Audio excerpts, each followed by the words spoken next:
So you probably clicked on this video because you thought, what idiot actually thinks I'm a slave? But just hear me out for a second. Many people incorrectly associate slavery as inherent with certain actions, such as being whipped or picking cotton, but these actions aren't necessarily done under the condition of slavery, because being enslaved is a state of being rather than doing a certain action. So what is the necessary condition to be a slave?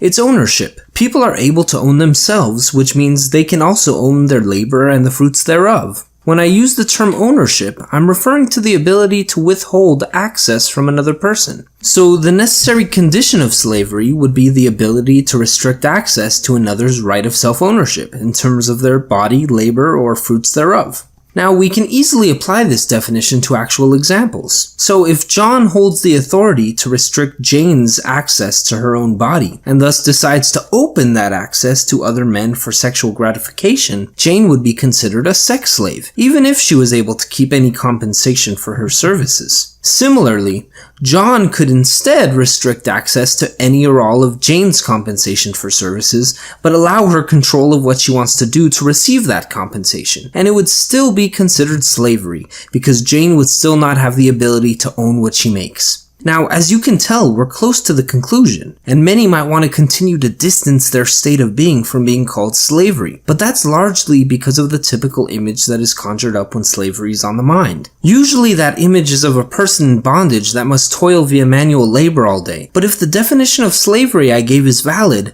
then slavery falls under a wide spectrum of conditions. A slave master can be both malevolent and benevolent, but their benevolence doesn't change the relationship from being anything other than slave and master. So say it with me.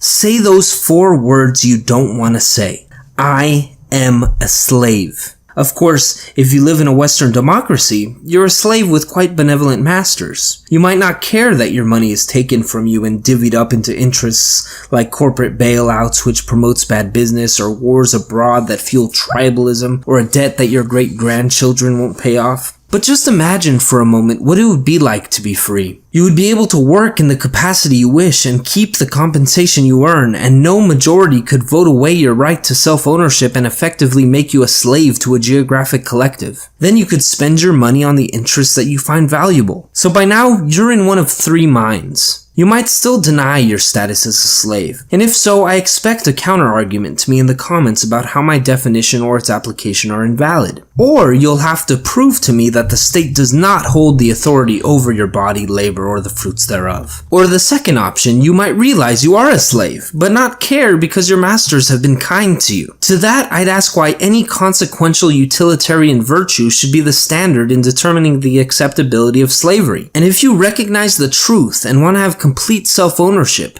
I recommend you read about the political philosophy of anarcho-capitalism and voluntarism. Continually challenge your perspective with competing viewpoints, and start conversations about this topic with other people. And additionally, support causes of liberty that you care about in your local community. Recommended YouTube channels and readings will be in the comments below. If you like this video, give it a thumbs up, and if you still think you're not a slave, you might want to give this a thumbs down. Either way, I'll see you next time.